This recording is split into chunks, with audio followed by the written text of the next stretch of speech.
Dragzinhos e dragzinhas, tudo bem com vocês? Estou aqui de volta, Diva Trans, nesse nosso canal Café com Trans,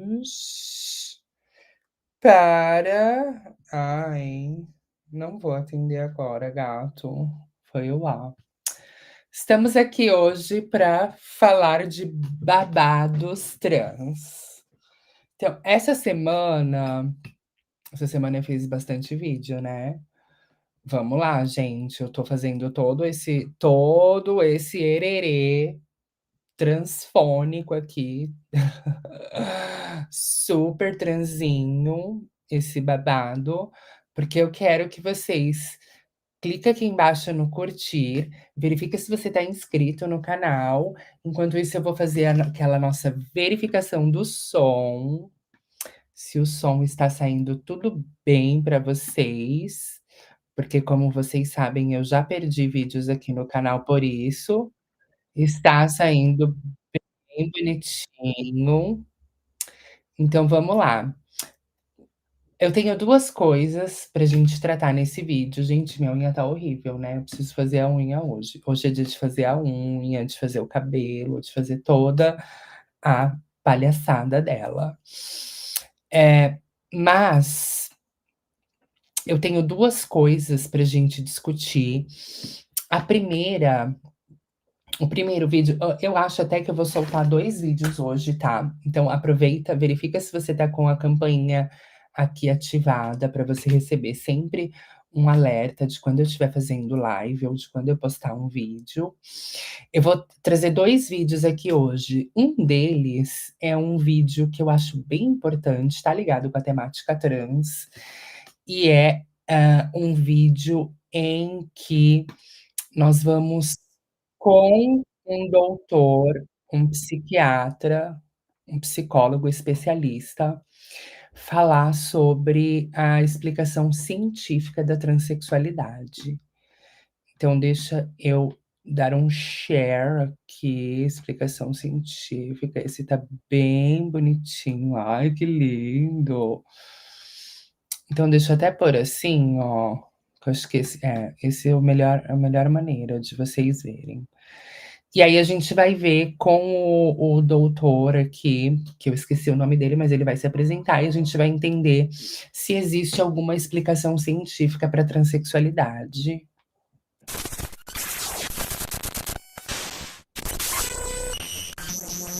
Transsexualidade. Esse é um tema muito falado dos tempos atuais. Por um lado, há pessoas que abordam esse assunto de forma séria e responsável. Mas também há muita discussão rasa nas redes. Discussão rasa, tá? Tem um canal aqui, que eu só tô esperando eu ganhar um pouquinho mais de visibilidade, para que a gente consiga fazer uma briga ali pau a pau, se é que vocês me entendem.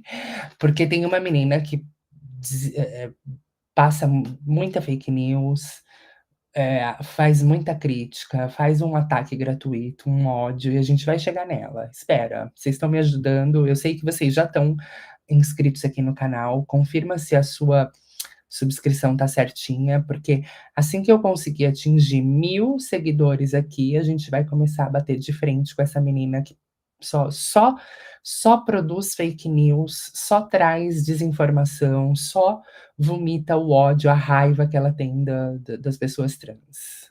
Que acabam caindo num viés político. Eu já te falo que este não é o nosso foco aqui. E eu já te adianto, essa questão da transexualidade não é uma questão simples. Eu não sei vocês, mas eu fiquei um pouco incomodada que quando ele fala sobre transexualidade, eu não sei se ele não quis usar a imagem de pessoas trans que tem aí na internet, TikTok, até no YouTube mesmo, né? Tem várias meninas trans que ele podia pegar a imagem, mas ele sempre, quando falar de trans, ele vai colocar um gay de batom e um outro de peruca. Tá, nada contra, não tenho nenhum problema com os gays de perucas, mas eu só acho que quando ele está falando de transexualidade, ele tinha que realmente trazer as personagens, as personas que vivenciam isso, e não colocar um gay de batom, um gay de batom e uma bicha de peruca lá, e falando de transexualidade. Mas fora isso, vamos seguir aqui o vídeo. Dada a complexidade dessa temática, a gente está iniciando uma série de vídeos sobre esse tema aqui no canal. Nesse primeiro vídeo, vamos falar da neurociência por trás da transexualidade. A neurociência por trás da transexualidade, e um gay passando rímel, assim, no espelho. Não vamos nos focar nesse detalhe. Esse vídeo é muito importante, tem muita informação legal.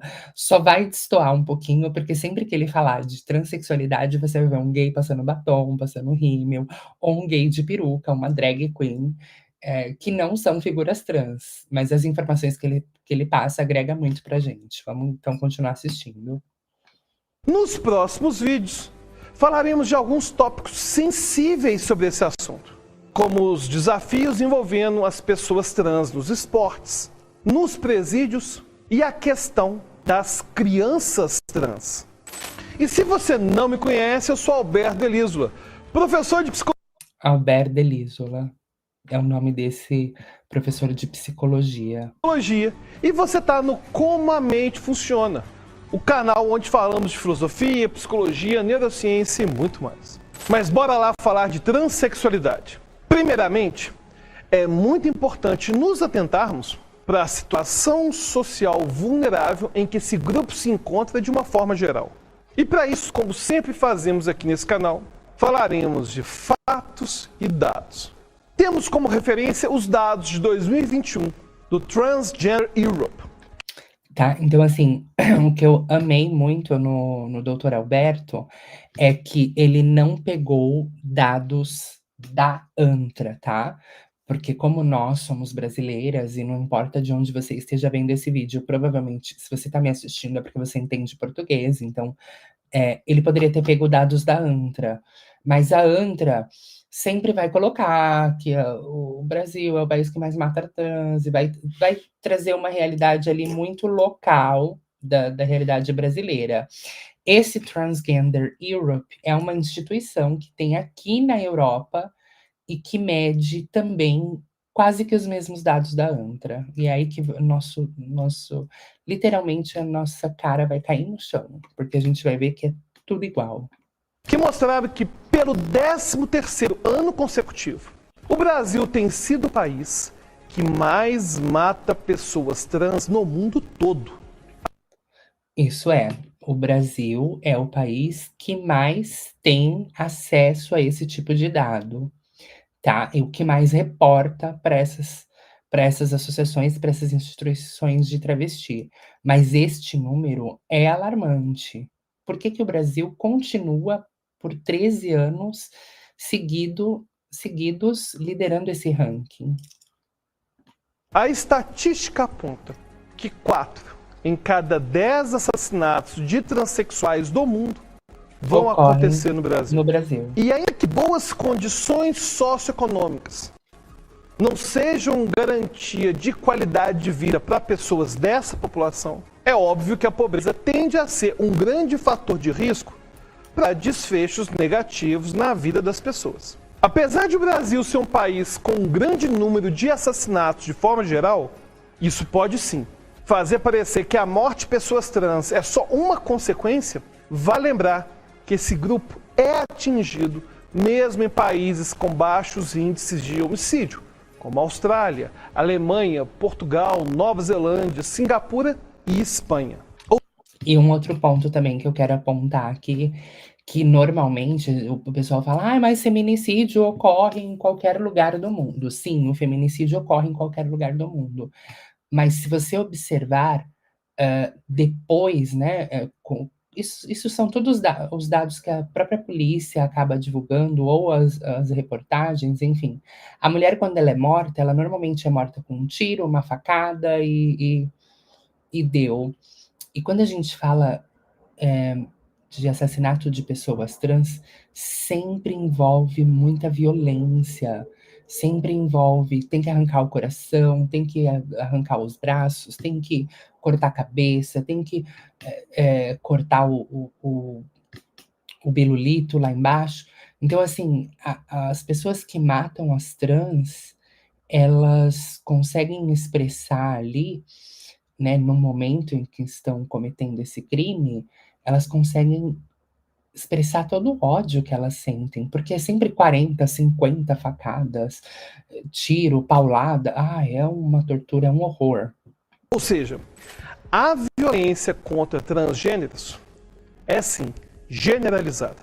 E vale citar que a violência sofrida por eles não é somente física, mas também moral, sexual e patrimonial. Por exemplo, em 2009, dados de uma pesquisa americana do Centro Nacional pela Igualdade dos Transgêneros e da Força Tarefa Nacional de Gays e Lésbicas indicaram que 4 em cada 5 transgêneros que participaram do estudo tinham sido assediados ou atacados na escola, seja fisicamente ou sexualmente, sendo que quase metade dessas pessoas foram assediadas por professores. Além disso, eles tinham o dobro de chance de ficarem desempregados. 1/4 dos participantes já haviam sido demitidos por não conformidade de gênero. Quer dizer, a gente não tem direito ao emprego, a gente vai tentar estudar e é assediada, é abusada, sofre violência na escola, e aí a gente se dá conta que tem pessoas que lutam ou militam contra a gente pedir leis para nos proteger, né? Tem pessoas que lutam contra a gente tentar fazer o nosso corre do dia a dia. É meio que um absurdo isso, não? E 1/5 deles já tinha estado em situação de rua, sendo que destes, 1/3 tinha sido rejeitado por abrigos por causa da sua identidade de gênero. Quando a gente vai parar na rua, os abrigos não dão lugar para a gente dormir, ou para comer, ou para tentar socializar, porque trans é sempre excluída da sociedade. A pesquisa também indicou que mais da metade dos jovens trans já tinham tentado suicídio. E esse é um índice extremamente alto se levarmos em conta que, para a população geral, essa estatística é de 2%. E esses foram apenas alguns dos problemas alarmantes revelados pela pesquisa. Apesar de esses achados serem de mais de uma década atrás e também serem de outro país, eles são bem ilustrativos da extensão do preconceito diário que é sofrido por esse grupo. E é claro que, assim como já falamos no nosso vídeo sobre homossexualidade, a discriminação contra pessoas que não se identificam como cis-hétero é um problema social imenso. E ele é fundamentado principalmente na ignorância e em preconcepções equivocadas. Ou seja, ele é fundamentado na ignorância. Ou seja, pessoas que não têm o conhecimento da realidade e não buscam estudar a realidade das pessoas trans. Saem por aí bostejando um monte de informação na internet, criam informações que eu fiz até um vídeo aqui, tem aqui no meu canal, um vídeo onde uma menina está cometendo vários crimes ali, com as afirmações transfóbicas dela, falando que para você trocar de nome é só você ir no cartório, no registro civil e falar, eu quero ser mulher amanhã, de barba Gente, por favor, né? Nem tudo que vocês veem na internet é verdade. E antes de adentrarmos ao cerne das problemáticas a serem abordadas nesse vídeo, vamos a algumas considerações conceituais para que não haja confusão terminológica. É chamado de transgênero o indivíduo que acredita que a sua identidade de gênero não é compatível com o sexo do seu nascimento, ou seja, o sexo biológico. Por exemplo, alguém que nasceu biologicamente homem, mas que... Eu amei a explicação dele, eu só achei que esses vídeos que ele usou para ilustrar os transgêneros ali, é uma bicha peluda, olha o braço da bicha toda cheia de pelo. A bicha toda peluda, com um gogó aqui que dá para ela, não sei, pondo uma peruca, uma maquiagem nitidamente de drag. Mas vamos lá, doutor Alberto, tá legal a sua explicação. Sente que é uma mulher ou o contrário. Ou até mesmo pessoas que nascem do sexo masculino ou feminino, mas que simplesmente não se encaixam nesses padrões. Note que estamos falando aqui do gênero com o qual a pessoa se identifica. Se há compatibilidade entre a identificação e o sexo biológico, falamos que a pessoa é cisgênero. Mas se não há essa compatibilidade, nós dizemos que a pessoa é transgênero. É importante diferenciar identidade de gênero da orientação sexual, que diz respeito ao gênero pelo qual o indivíduo sente atração. Se o indivíduo sente atração pelo mesmo sexo que ele, então dizemos que se trata de alguém homossexual. Mas se sente atração pelo sexo oposto, nós falamos que o indivíduo é heterossexual. E o bissexual é aquele que se atrai pelos dois sexos. Ou seja, uma pessoa pode ter nascido como homem, mas a sua identidade de gênero ser trans, isso é, essa pessoa pode se identificar como mulher e ainda assim se sentir atraída por mulher. A gente tem um vídeo aqui falando de trans lésbicas, né? Que meninas trans que namoram meninas. Vai estar passando aqui no card, não deixa de conferir também, porque ele é bem interessante. Nesse caso, a gente vai falar que é uma pessoa transgênero lésbica, ou seja, uma mulher trans lésbica. E algumas últimas terminologias antes de continuarmos o vídeo. Transsexual geralmente se trata da pessoa transgênero que passou por alguma transição de forma a se apresentar como um gênero diferente do sexo do seu nascimento. Às vezes, essa transição pode envolver cirurgia de redesignação sexual, mas nem sempre. Nesse vídeo, nós falaremos sobre a transexualidade por uma perspectiva binária do gênero, ou seja, levando em consideração dois sexos ou duas identidades de gênero. Mas é importante ressaltar que pessoas não binárias, isso é, que não se identificam com nenhum dos dois gêneros, também, é claro, são transgêneros. Mas podemos falar mais sobre não binariedade em outro vídeo, se você quiser. Então, se você acha interessante, já deixa seu comentário agora falando: quero vídeo sobre pessoas não binárias. E é claro, se você quiser assistir a toda essa série de vídeos, tem que se inscrever no canal, né? Dá o gostei agora, já se inscreve, já ativa o sininho, senão vai acabar passando batido. E se a gente tiver muito pedido no nascimento e outras não? Olha, a resposta mais correta seria: não sabemos ao certo. Mas considerando as pesquisas que temos até o momento da gravação... Agora vem o ponto-chave importante desse vídeo, tá? Ele vai explicar cientificamente os exames e os testes que foram realizados com pessoas trans, que dá ali uma pauta, dá um respaldo para a ciência afirmar que sim, as pessoas trans são identificáveis pela ciência. Ó, presta atenção. Passando esse vídeo, a nossa orientação sexual e a nossa identidade de gênero parecem ser o resultado de uma interação bem complexa entre nossos genes, nossa biologia, o ambiente pré-natal ao que fomos expostos antes de nascer e as nossas primeiras experiências de vida. Sendo que essa última, aparentemente, é a que exerce menor influência. Isso quer dizer que existem sim genes que estão associados com maiores ou menores chances de alguém ter um comportamento sexual específico. Mas não podemos deixar de levar em conta a vida intrauterina, que parece sim ter um papel fundamental, principalmente no que diz respeito à exposição aos hormônios androgênios. Por exemplo, já falamos no vídeo sobre homossexualidade, que indivíduos do sexo feminino portadores de hiperplasia adrenal congênita acabam expostos ao nível alto de testosterona antes do nascimento. Um período no qual o nosso cérebro e a nossa fisiologia ainda estão se formando. Os níveis altos de testosterona aumentam as chances de pessoas do sexo feminino serem homossexuais, bissexuais ou transgênero. E é claro que esse é só um dos exemplos de influência hormonal pré-natal. Mas acredito que ele é bem ilustrativo para entender o impacto que essa fase do desenvolvimento vai ter na nossa sexualidade. Bom, mas se nós dissemos que o ambiente intrauterino influencia no desenvolvimento do nosso cérebro, então será que existe de fato alguma diferença no cérebro de indivíduos cis e indivíduos trans? Aparentemente, sim. Se você assistiu ao nosso vídeo sobre diferenças no cérebro do homem e da mulher, você deve lembrar que falamos que existem diferenças médias na estrutura de áreas cerebrais de homens e mulheres.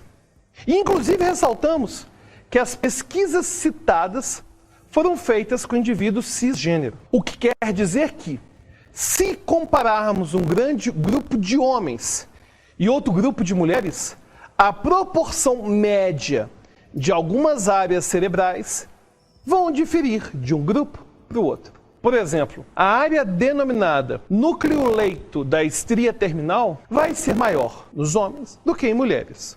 Ok, mas o que isso tem a ver com o cérebro de indivíduos transgênero?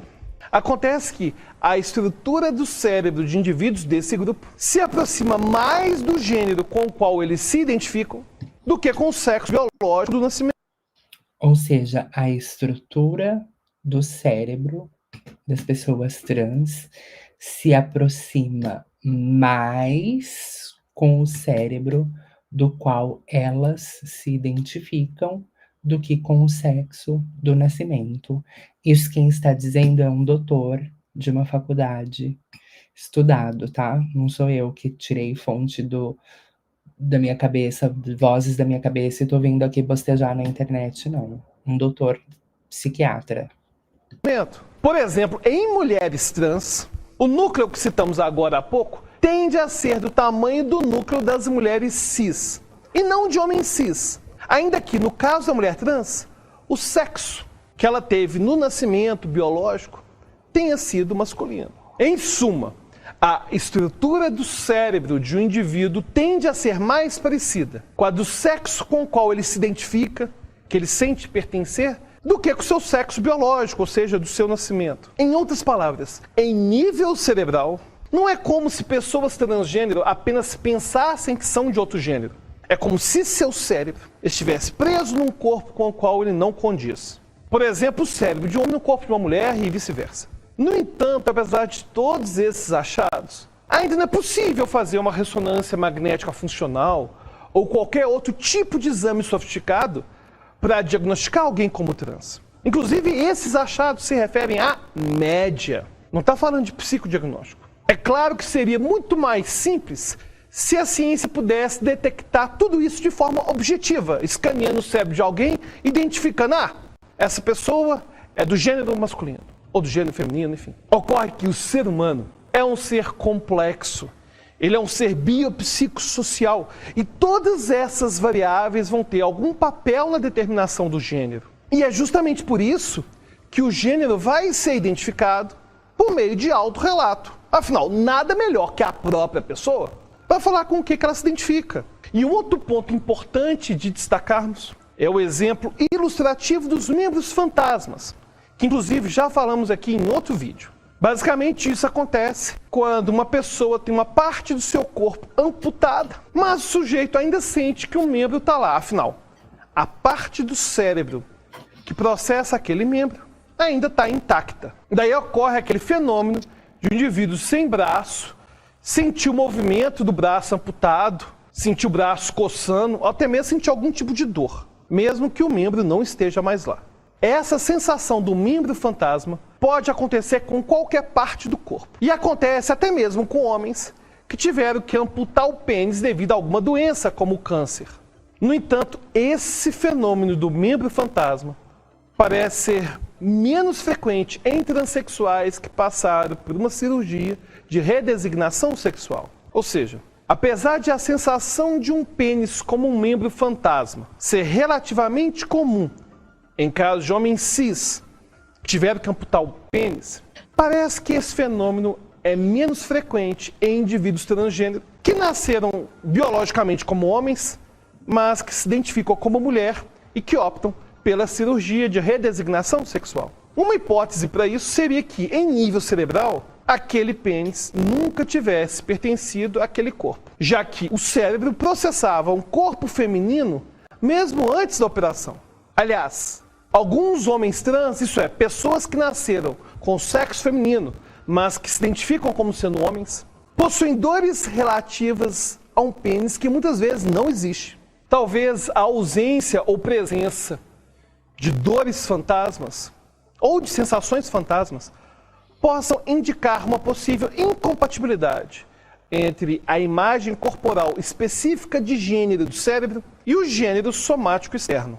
Bom, devido a essas diferenças e a distorções que circulam por aí, muita gente se pergunta se transexualidade seria um transtorno mental. Aqui Esse passo eu vou deixar para um próximo vídeo, tá? Então aqui a gente já conseguiu entender até onde a ciência foi para provar que a transexualidade não é um distúrbio, não é uma doença, né? E é simplesmente o desenvolvimento de um cérebro masculino dentro de um corpo feminino ou vice-versa, né? O desenvolvimento de um cérebro feminino dentro de um corpo masculino. E aí tem até as pesquisas que foram efetuadas ou realizadas com esse público para comprovar, assim, que tá tudo bem, tá? E a ciência garante que as pessoas trans. Mas, se você chegou até aqui, eu acredito que você veio aqui no vídeo para saber desse babado da Cíntia Chagas. Então, vamos lá. Deixa eu parar de compartilhar aqui essa tela. E vamos colocar aqui, ó, que vazou a última conversa dela com o ex-marido durante o divórcio. Nas declarações que aconteceram no dia 14 de agosto, Cíntia descarta um possível encontro e relembra o ex-marido das agressões sofridas. Ou seja, ela literalmente tomava uma curra. Aqui a Cíntia, com o ex-marido, né, vaza a última conversa de Cíntia Chagas com o ex-marido durante o divórcio. Vazou a última conversa da educadora Cíntia Chagas com o ex-marido Lucas Bove, durante o processo de divórcio. Nas declarações que aconteceram no último dia 14 de agosto, Cíntia descartou um possível encontro e relembrou o ex-marido das agressões sofridas. Na conversa que aconteceu via WhatsApp, Cíntia negou qualquer envolvimento com o ex. Lucas, não quero me encontrar com você, tampouco continuar as relações. As agressões, a sua necessidade de controlar o meu passo a passo, a faca que você atirou em mim. Ou seja, teve tentativa de homicídio aí, né? Bem forte. Ela continuou. Os beliscões, os hematomas da minha perna, os gritos ao pé do meu ouvido, acabaram com a nossa relação. Aguentei muito. Aliás, esperei muito pela sua melhora. Você sabe. Na sequência, a Cíntia revela que não foi espancada devido à quantidade de seguidores que possui no Instagram. Olha só, ela só não foi espancada porque ela é uma celebridade no Instagram. Porque se não fosse, a gente não sabe nem se essa mulher estaria viva, né? Ou seja, expulsar-me de casa e agredir-me, dizendo que só não me espancaria por causa dos 6 milhões de seguidores, foram a gota d'água e vai contra tudo o que nós pregamos. Não há solução a não ser o divórcio imediato. Caso você mude daqui a 6 meses, talvez podemos conversar. A educadora ainda detalhou que o político apresenta disfunções comportamentais. Você apresenta disfunções comportamentais com as quais não quero conviver. Desejo-lhe o melhor, escreveu ela. Por fim, Cíntia pediu para que o político cessasse as mensagens e pediu para que ele entrasse em contato com seu advogado para dar continuidade ao divórcio. Ó, aqui tá, ó, esse trecho que a gente leu. Ela falando das agressões e tudo mais. Ó.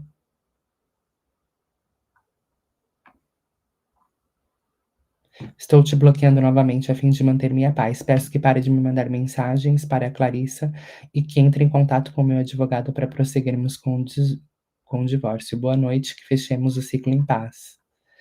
Que forte isso, não? E você, o que pensa sobre esse marido da Cíntia Chagas, o espancador aí, o deputado. Será que ele vai ser preso? Comenta aqui embaixo a sua opinião. Foi um prazer ter você aqui nesse vídeo. Eu espero que a gente se veja no próximo.